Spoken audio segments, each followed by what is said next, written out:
So for the past 3 or 4 years, I've been using affirmations as one of the ways I meditate and pray every day.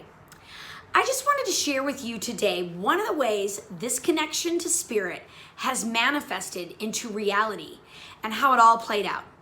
Let me just clarify too that when I use the term manifestation, I mean I am working with God by staying spiritually connected to bring to life or manifest a vision.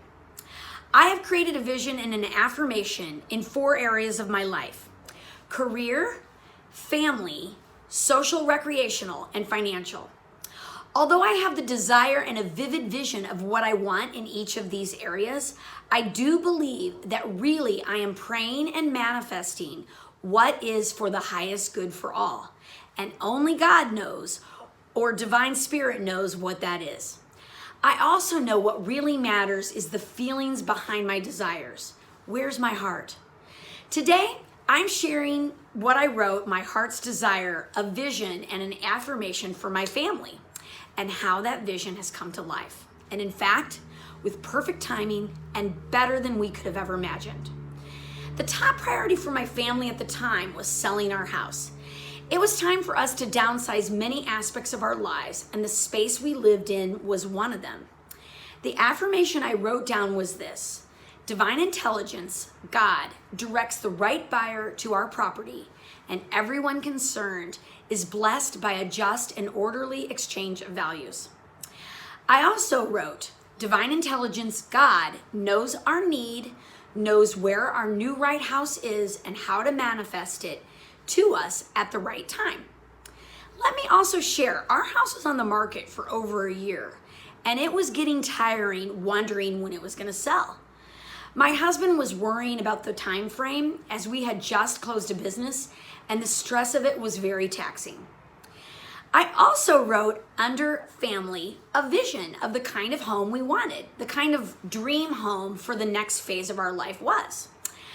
I literally wrote down the vision of our new home, which was a lake view, large, open, vintage, lovely, unique apartment in Chicago. Now, I wrote this down in May with the anticipation and hope and faith that it would all happen.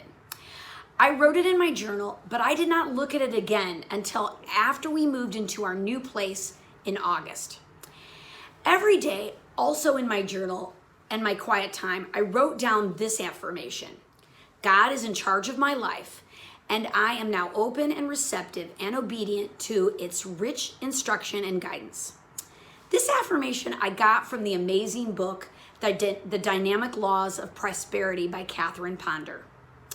We finally did sell our house in July without a hiccup. It went seamlessly, just like I had asked. But we had only 45 days to get out, and we were scrambling in the end, with 10 days left before the closing to find a new place. We had seen about 15 different places, and nothing seemed right until we found a gorgeous new condo that we put an offer on. And with only 1 week before closing on our house, the offer on the condo fell through. We were totally bummed. Later that day, our oldest daughter was also helping us find a place, and she sent us the address of this apartment that almost seemed too good to be true. And as I looked at the address, I was remembering this woman on the lakefront that I had met back in January while walking my dog. This woman and I were talking about living in Chicago and what kinds of places we like to live in. She grew up on Lakeshore Drive in this big vintage apartment with 5 siblings. Her dad loved the building, she said. He was friends with all the engineers and all the valet people, and she loved growing up there. She kept saying, there's no place like it. She was telling me I should go check it out. I had completely forgotten about this conversation with this stranger on the beach.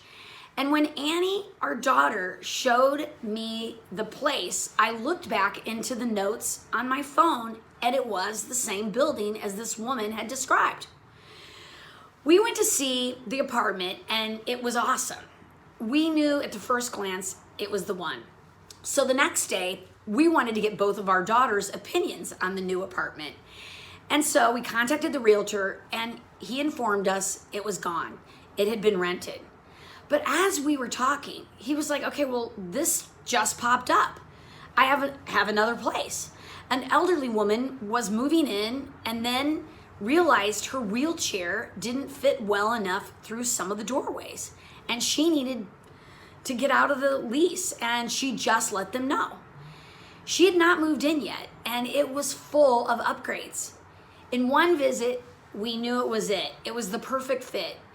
It wasn't until later that week, after we signed for the apartment, I was looking over my vision and affirmation that I had written for our apartment, the one that we had dreamed of. And it was spot on. In fact, better than spot on. It's a really big apartment with large rooms and an amazing view of the lakefront and the harbor. In fact, we are able to fit more of the furniture we already own that we have not been able to use for years since moving to the city. It is more than we could have imagined, and the timing was unbelievable. One friend said this to me recently, and it really rang true. God is seldom early, but never too late. I have been riding this wave of attraction and manifestation for a while. I love the term riding the wave because that's exactly how it feels. Something powerful is just carrying you and you can't explain it. It's sometimes scary, but if you hang on with complete confidence that all will be well and for the highest good for all, it can be an awesome ride. It's all for the taking, free. You just got to get plugged in. Catherine Ponder says it like this. Your mind is the connecting link with it. Your attitudes, your mental concepts, beliefs, and outlook are your connecting link with God's rich substance and your access to it. God can only do for you what he can do through you by means of your thoughts and ideas which lead to your reactions. I got the phrase riding the wave from Eckhart Tolle's life-changing book, A New Earth. Tolle uses the phrase ride the wave when he talks about the power of enthusiasm. The word enthusiasm is derived from the roots in or within and theos, God. It means God within or being one with God. Tolle tells us that with enthusiasm, you will find you are not doing things by yourself. In fact, he says there is nothing you can do with any significance by yourself. Sustained enthusiasm brings into existence a wave of creative energy, and all you have to do then is ride the wave. I have found this to be true for me. Tolle also says, you, however, know the truth that Jesus pointed to when he said, I can of my own self do nothing. I love that. I have so many more examples of when I've relied on Spirit to give direction for the highest good for all, and I put out there my dream for what I wanted, and the magic happened. It's been thrilling and scary and perfect all at once. It feels like magic or something, exhilarating. That's exactly it, exhilarating. So that's it for this Sunday Night Blues. Never stop starting getting plugged into your spirit. If you haven't tried it, you might want to consider it. You might want to consider riding the wave. It's awesome. Have a great rest of the Sunday, and I'll see you next Wednesday for Worry Free Wednesday. That's all.